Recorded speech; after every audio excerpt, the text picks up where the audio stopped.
இவை இல்லாமல் பல்வேறு துறைகளுடைய மானிய கோரிக்கையின் மீது பாரதிய ஜனதா கட்சியின் சார்பில் பல்வேறு கோரிக்கைகளை வச்சுருக்கோம். விவாதத்தில் பங்கேற்றிருக்கோம். கிட்டத்தட்ட 30 நாட்களுக்கு மேலாக நடக்கக்கூடிய மானிய கூட்டத்தொடர் என்பது இந்த முறை 8 நாட்களுக்குள்ளாக முடிவடைந்தது ஒரு மிகப்பெரிய ஏமாற்றம். தமிழகம் மாதிரி ஒரு மிகப்பெரிய மாநிலம், அதிலும் பல்வேறு துறைகள் சிறப்பாக இயங்கிக் கொண்டிருக்கக்கூடிய அல்லது அட்டென்ஷன் தேவைப்படக்கூடிய துறைகள் அதிகமாக இருக்கக்கூடிய மாநிலத்திற்கு இந்த நாட்கள் என்பது நிச்சயமாக போதாது.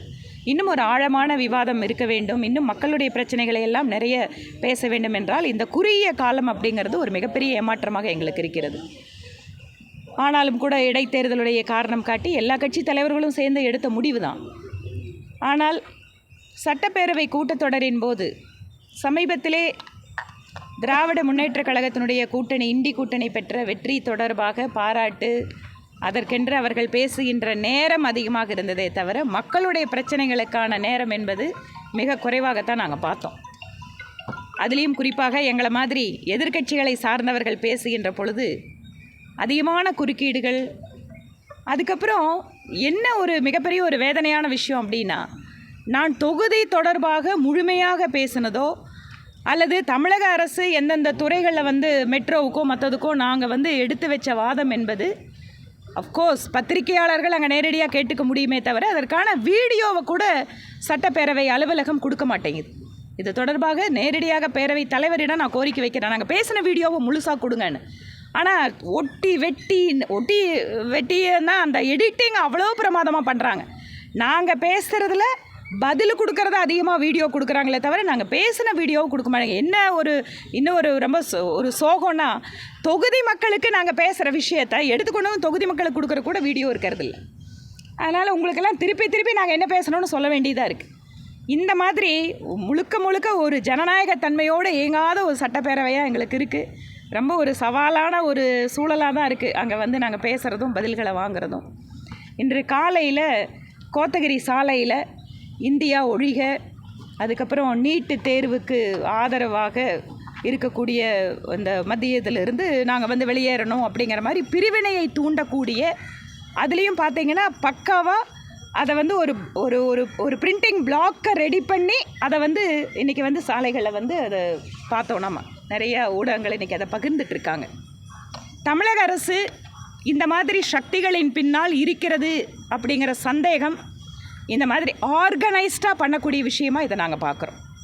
ஏனென்றால் நீட் தேர்வுக்கு எதிராக மக்களை எப்படியாவது போராட தூண்ட வேண்டும், இதன் வாயிலாக ஏதாவது ஒரு நிலவரத்தை, புதிதாக ஒரு கலவர நிலவரத்தை கொண்டு வரணும்னு மாநில அரசு விரும்புவதாக இதை நாங்கள் பார்க்கிறோம். ஏனென்றால் இந்த மாதிரி சக்திகளை மாநில அரசு கடுமையான நடவடிக்கை எடுக்காவிட்டால் இவர்கள் இதற்கு பின்னால் இருக்கிறார்கள் என்பதுதான் பொருள். மத்திய அரசும் மாநில அரசும் எத்தனையோ விஷயங்களில் முரண்படலாம், ஆனால் நாட்டினுடைய ஒற்றுமை என்பது முக்கியமானதாக இருக்க வேண்டும். ஒற்றுமைக்கு எதிராக இருக்கக்கூடிய சக்திகளை அரசியல் லாபத்திற்காக மாநிலத்தினுடைய முதலமைச்சர் திரு ஸ்டாலின் அவர்கள் இந்த மாதிரி செயல்களை ஈடுபடுபவர்கள் மீது நடவடிக்கை எடுக்கணும், ஊக்குவிக்கக்கூடாது என்பது எங்களுடைய கோரிக்கை. இதை நிச்சயமாக மக்கள்கிட்ட தேசியத்தை விரும்புகின்ற, தேச ஒற்றுமையை விரும்புகின்ற மக்கள் இதை ஒருபோதும் விரும்ப மாட்டார்கள். இதை அரசு உடனடி கவனம் எடுத்து செயல்பட வேண்டும் என்பது எங்களுடைய கோரிக்கை. மாநகர பகுதியில் குடிநீர் 10 நாள் 12 நாள் கொடுக்குறாங்க, அது எப்போ தீர்வு? நான் இது சம்மந்தமாக 2 முறை பேசும்போது பில்லூர் 3வது கட்ட குடிநீர் இணைப்பு பணிகள் உடனடியாக முடிஞ்சிடும், நாங்கள் கொடுக்குறோம் அப்படின்னு தான் அமைச்சர் பதில் கொடுக்குறாரு. நிறைய நேரம் அமைச்சர்கள் பதில் கொடுக்குறாங்களே தவிர வேலை கீழே நடக்க மாட்டேங்குது. அதனால் ஒவ்வொரு முறையும் அவங்க பதில் கொடுத்துட்டாங்கன்னா அதை வச்சு திருப்தி அடையிறதில்ல. நாங்கள் தொடர்ச்சியாக ஃபாலோ பண்ணிட்டு தான் இருக்கோம். அதனால தான் நீங்கள் இந்த கோடை காலத்தில் கூட பார்த்தீங்கன்னு சொன்னால் அந்த வாட்டர் ஏடிஎம் மூலமாக ஓரளவுக்கு குடும்பங்களோட குடிநீர் பிரச்சனையை தீர்க்க முடிஞ்சுது. ஸோ எங்களால் என்ன தரப்பு பண்ண முடியுதோ பண்ணுறோம். திரும்ப அரசுக்கு நாங்கள் கோரிக்கை வைக்கிறோம். நீங்கள் பாருங்கள், நம்ம கோடைமழை காலம் வந்தாச்சு, மான்சூன் ஆரம்பிச்சாச்சு கோயம்புத்தூரில். ஆனால் சிறுவாணி டேமை தூர் வராதால், அதை ஆழப்படுத்தாதால் அப்படியே இருக்குது. நீர்வளத்துறை அமைச்சர் அவருக்கே இயல்பான நகைச்சுவை தன்மையோடு பேசுகிறதெல்லாம் சரிதான். ஆனால் ஒருவேளை நீண்ட காலமாக அரசியல் அனுபவத்தில் இருக்கிறதால அவர் இவ்வளோதான் முடியும் அப்படிங்கிறத சொல்கிறத கூட நம்ம வெளிப்படையாக சொல்லிடுறாரோன்னு தோணுது. அவர் சாராய கிக்கிலிருந்து ஆரம்பித்து நீர்வளத்துறை கோரிக்கைகளில் அவர் பதில் சொல்கிறது கூட அவரோட அனுபவத்தின் காரணமாக அது நடக்காதுன்னு இருக்கிறதுனால ஒரு முடிவுக்கு வந்து பேசுகிறாரான்னு எங்களுக்கு தெரியலைங்க. தமிழ்நாட்டில் வந்து போதை பழக்கங்கள் வந்து ஒரு அச்சமாக இருப்பதாகவும் தமிழகத்தில் ஒரு நல்ல அரசியல் தலைவர் இல்லைன்னு சொல்லிட்டு நடிகர் விஜய் வந்து ஒரு கருத்து சொல்லியிருக்காரு. நல்ல தலைவர்கள் வேணும் அப்படிங்கிறதுல மாற்று கருத்தே இல்லை. சமுதாயத்திற்காக பேசுகின்ற, மக்களுக்காக உழைக்கின்ற நல்ல தலைவர்கள் யாராக இருந்தாலும் மக்கள் வரவேற்பார்கள். நல்ல தலைவர்களை உருவாக்கணும் அப்படின்னு சொன்னால் அரசியல் கட்சிகளும் அதற்கான பணிகளை செய்கிறாங்க. அவரும் புதுசாக அரசியல் கட்சியை உருவாக்கியிருக்காரு. ஸோ எந்தளவுக்கு அவர் அதுக்கான முயற்சி எடுத்து எப்படி சக்ஸஸ் பண்ணுறாருன்னு வரக்கூடிய காலத்தில் பார்ப்போம். இன்னொன்று படித்தவர்கள் வரணும் அப்படிங்கிற மாதிரி சொல்கிறாங்க. ஒரு ஸ்டாட்டிஸ்டிக்ஸ் படி பார்த்தோம் அப்படின்னா 70% மேலே இப்போ இருக்கிறவங்க எல்லாருமே வந்து படித்தவங்க. எதை டிபெண்ட் பண்ணி அவர் இப்படி சொல்கிறாருன்னு பாருங்கள். படித்தவங்க ஆல்ரெடி இருக்கிறாங்க. இல்லை, படித்தவர்கள் வரணும் அரசியலுக்கு அப்படிங்கிறது ஒரு 20 வருஷத்துக்கு முன்னாடி அது ஒரு முக்கியமான ஒரு இதுவாக இருந்திருக்கலாம். இன்றைக்கி தமிழ்நாட்டோட கல்வி அறிவு, இன்றைக்கி வந்து உயர்கல்வியில் மாணவர்கள் வந்து வரக்கூடிய சதவீதம்லாம் பார்த்தாலே இன்றைக்கி அரசியலில் நீங்கள் நம்மளோட சட்டமன்ற உறுப்பினர்கள் கூட பார்த்துட்டிங்கன்னா ஒரு டிகிரி வாங்கியிருக்கிறவங்க நிச்சயமாக அதிகமாக தான் இருப்பாங்க. படித்தவர்கள் அப்படிங்கிறதுக்கு மேலே நம்ம என்ன இன்றைக்கி எதிர்பார்க்கணும் அப்படின்னா, மக்களுக்காக தங்களை அர்ப்பணித்துக் கொள்கிறவர்கள் அவங்க தான் இன்றைக்கி அவசியமாக தேவைப்படுறாங்க. படித்தவங்க வந்து எத்தனையோ பேர் வந்து ஊழல் விஷயத்தை ஈடுபடுறதை நம்ம பார்க்குறோம். படித்தவங்க எத்தனையோ பேர் வந்து சுயநலத்துக்காக இருக்கிறத பார்க்குறோம். ஆனால் இன்றைக்கு என்ன தேவை என்றால், தியாக மனப்பான்மையோடு, சேவை மனப்பான்மையோடு மக்களுக்காக வேலை செய்கின்ற தலைவர்கள் தான் முக்கியம். அதை நோக்கி திரு நடிகர் விஜய் அவர்கள் செல்வார் என்றால் பார்க்கலாம். எந்த அளவுக்கு போதை பழக்க வழக்குகள் தொடர்பாக பேசக்கூடிய அவருடைய படத்திலே அதிகமான சிகரெட் குடிக்கிறது, மது அருந்தது காட்சிகள் நிறைய நடிச்சிட்டு இருக்காரு. அதே இளைய தலைமுறையை நோக்கி ஒரு தவறான பாதைக்கு கொண்டு நிச்சயமாங்க. சினிமாவோட எப்படி மாற்றிக்கணும் இல்லை, சினிமாவோட இன்ஃப்ளூயன்ஸ் அப்படிங்கிறது சொசைட்டியில் இருக்கிறது வாஸ்தவம் தான், அதை யாரும் மறுக்க முடியாது. ஆனால் சினிமா நடிகர்கள் வந்து அரசியல் கட்சி ஆரம்பிக்கும் போது அவங்கெல்லாம் இதுக்கு பதில் சொல்லணும். தாங்கள் வந்து ஒரு காலத்தில் எப்படியெல்லாம் செயல்பட்டிருக்காங்க அப்படிங்கிறதுக்கு அது அவங்க தான் பதில் அளிக்கணும்.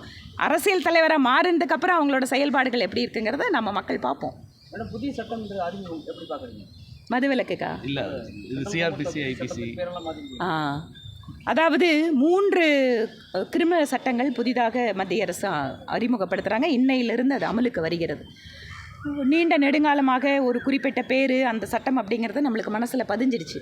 ஆனால் இந்த 3 சட்டங்களில் என்ன பார்க்கணும் அப்படின்னா, விரைவான நீதி, இன்றைக்கு கால சூழலுக்கேற்ப தொழில்நுட்ப வசதியோடு கூடிய நீதி, சட்டத்தினுடைய பல்வேறு ஷரத்துக்களை வந்து இன்றைய கால சூழ்நிலைக்கேற்ப நிறைய மாற்றி அமைச்சிருக்காங்க. ஆனால் பேரை பொறுத்த வரைக்கும் அதில் குறிப்பாக ஹிந்தி, சமஸ்கிருதம் அதிகமாக தெரியாதவங்களுக்கு அது உச்சரிக்கிறதுல கொஞ்சம் சிரமம் இருக்க தான் செய்யுது.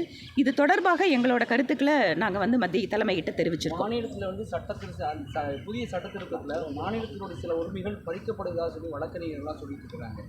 அப்படிங்கிறப்ப நீங்கள் அந்த சட்டத்தில் அவங்களையும் கொஞ்சம் எல்லா மாநிலத்திலையும் கன்சல்ட் பண்ணி எல்லா மாநிலத்தோடும் கன்சல்டேஷன் பண்ணி தான் வந்து இது வந்திருக்கு. ஒரு செக்ரட்டரி லெவலில் இதுக்கான ஒரு இது மட்டுமே இந்த அமெண்ட்மெண்ட்டுக்காக நிறைய ஆயிரக்கணக்கான கூட்டங்களை நாடு முழுக்க நடத்தி தான் அந்த சட்டத்தை திருத்தம் கொண்டு வந்திருக்காங்க. மாநில அரசு, மத்திய அரசு ஒரு சில அதிகாரங்களை பகிர்ந்து கொள்கிறார்கள். ஒரு சில அதிகாரங்கள் வந்து ஒவ்வொருத்தருக்கும் தனித்தனியாக இருக்குது. எந்த இடத்துல மாநில அரசு தங்களுடைய உரிமை பறிபோகுதுன்னு நினைக்கிறாங்களோ அது கன்கரண்ட் லிஸ்ட்டில் வரும். அப்போ சென்ட்ரல் கவர்மெண்ட்டோட ஒரு ஆக்ட் தான் வந்து ஓவர் ரைட் ஆகும். இது கான்ஸ்டியூஷனில் இருக்கக்கூடிய விஷயம். வழக்கறிஞர்கள் வந்து இன்னிலிருந்து ஒரு 8 நாள் தொடர் நீதிமன்ற புறக்கணிப்பு அறிவிச்சிருக்காங்க. ஒரு வழக்கறிஞராக நீங்கள் எந்த பக்கம் நின்று? நான் அதை கருத்து சொல்லியிருக்கேன். சட்டத்தினுடைய திருத்தங்கள் வந்து நிறைய அன்னைக்கு வந்து தேவைப்படுது. குறிப்பாக பெண்களுக்கு எதிரான கொடுமைகளுக்கு மரண தண்டனை வரைக்கும் இருக்கக்கூடிய சட்டமெல்லாம் நிச்சயமாக வேணும். ஆனால் அந்த பேர்கள் இருக்கக்கூடிய பிரச்சனையை நானும் ஒரு வழக்கறிஞராக எங்களோட கருத்தை மேலே சொல்லியிருக்கோம். சேலம் பெரியார் பல்கலை துணைவேந்தர் பதவி நீக்கம் செய்திருக்காங்க. அது ஏற்கனவே தமிழக அரசுக்கும் ஆளுக்கும் முரண்பாடு அதிகரிச்சிருக்காங்க. உயர்கல்வித்துறையை பொறுத்த வரைக்கும் உயர்கல்வித்துறையினுடைய அமைச்சர் ரொம்ப பர்சனலாக கவர்னரை பற்றி பேசுகிறதும் ஒரு எதிரான மனநிலையோடு செயல்படுறதும் இன்றைய உயர்கல்வித்துறையிலே மிகப்பெரிய ஒரு சிக்கல்களை உருவாக்கிட்டு இருக்கு. நானா நீயா அப்படிங்கிற மாதிரி மாநில அரசு இந்த விஷயத்தை எடுத்துக்கிறாங்க. கவர்னர் அவர்கள் அவருடைய கருத்து சுதந்திரத்திற்கு அவர் எங்கோ வெளிகளில் பேசுகிற, அரங்கங்களில் பேசுகிற, இல்லை பொது நிகழ்ச்சிகளில் பேசுகிற விஷயத்தெல்லாம் இவங்களோட சித்தாந்தத்துக்கு எதிராக இருக்கிறதா நினச்சி இவங்க வந்து ஒரு மோதல் போக்கை கடைபிடிப்பதன் காரணமாக இன்று உயர்கல்வித்துறையில் நிறைய பிரச்சனைகளை மாணவர்களும் பெற்றோர்களும் சந்திக்க வேண்டியதாக இருக்குது. சட்டமன்றத்தில் வந்து மதுவில் கிக் இல்லை, அதனால தான் கள்ளச்சாராயத்துக்கு போகிறாங்கிற மாதிரி ஒரு பதிவு போட்டாங்க. இன்னும் திராவிட மாடலில் கிக்கு தான் ரொம்ப முக்கியம்னு அவங்க சொல்கிறாங்க. மாநில தலைவர் வந்து ஆக்ஸ்போர்டு பல்கலைக்கழகத்துக்கு மேலே படிப்புக்காக 4 மாதம் போகிறதா சொல்கிறாங்க. உண்மையாக நான் அது சம்மந்தமாக இன்னும் பேசலை. நானும் அடுத்த பொறுப்பு இல்லை, நானும் உங்களை மாதிரி சமூக ஊடகங்களில் வரக்கூடிய செய்திகளை சொல்கிற விஷயத்தான் கேட்டேன். இன்னும் நேரடியாக வந்து அவர்கிட்ட அதை பேசலை. உறுதிப்படுத்திட்டு அப்புறமா உங்களுக்கு அது சொல்கிறேன். முக்கியமான தலைவர்கள் மட்டும்தான் அந்த படிப்புக்காக தேர்வு செய்யப்படுவாங்க. அதனால் இவரும் அதில் ஒரு தலைவராக தேர்வு செய்யப்பட்டிருக்காங்க அப்படின்னு சொல்கிறாங்க. அதுதான் சொல்கிறேன். நான் அவர்கிட்ட அதை பற்றி பேசிட்டு அப்படி என்ன விஷயங்கிறத கேட்டுட்டு உங்களுக்கு சொல்கிறேன். மேம், உறுதி. சாராய விவகாரத்தில் 10 லட்ச ரூபா கொடுத்ததுங்கிறது பல்வேறு விதமான கிரிட்டிசிசம், வேறு மாறுபட்ட கருத்துக்கள். இன்னும் ஒரு வாரம் கழிச்சானாலும் எல்லா கேள்வியும் எனக்காக வச்சுட்டு இருந்தீங்களா? சீமானுக்கும் உள்ள தலைவர்கள் உள்ளிட்ட தலைவர்கள் பேசுறது என்ன அப்படின்னா, கள்ளச்சாராயம் கொடுத்தவங்களுக்கு 10 லட்சம், ஆனால் வந்து பட்டாசு ஆலை விபத்தில் உயிரிழந்தவங்களுக்கு 3 லட்சம் ரூபா கொடுக்குறது ஒரு தவறான முன்னுதாரணமாக போகுது. அவங்களுக்கும் அந்த குடும்பங்களோட வாழ்வாதாரத்துக்குன்னு பார்த்து தான் 10 லட்ச ரூபான்னு கொடுத்தோம். ஒரு சென்சேஷனல் டாப்பிக்காக ஒரு கான்ட்ரவர்சியலான விஷயங்களாக போகும்போது தொகை அதிகம் இருக்கிறதாகவும், யூஸ்வலாக நடந்துகிட்டே இருக்கிற ஒரு விபத்துகளுக்கு வெறும் 3 லட்சம் 5 லட்சம் கொடுக்கறது எந்த அளவுக்கு நியாயம்? இல்லை, அவர் அது சொல்கிறதுல அது நியாயம்தான். அது உயிர் அப்படின்னு சொன்னால் எல்லாத்துக்கும் ஒரே மாதிரி இருக்கணும். நீங்கள் பாருங்கள், டாஸ்மாகில் குடித்து உயிரிழந்தவர்களுடைய அந்த இளம் விதவைகளோட எண்ணிக்கை ஜாஸ்தி இருக்குது. என் தொகுதியிலேயே கிட்டத்தட்ட அந்த மாதிரி அப்பா இல்லாத குழந்தைங்கள 100கணக்கான குழந்தைங்கள நான் அடாப்ட் பண்ணி பார்க்குறோம், வளர்த்துட்ருக்குறோம். ஆனால் அந்த மாதிரி பாதிக்கப்படுறவங்களுக்கெல்லாம் அரசாங்கம் எந்த உதவியும் பண்ணுறதில்ல. இந்த மாதிரி சென்சேஷனல் வருது, நீங்கள்லாம் பிரேக்கிங் நியூஸ் போடுறீங்கன்னா உடனடியாக அந்த குடும்பத்துக்கு அதிகமாக தொகை போகுது. இது வந்து அது ஒரு நியாயமான கேள்வி. நம்ம எல்லாருமே அதை சிந்திக்கணும்.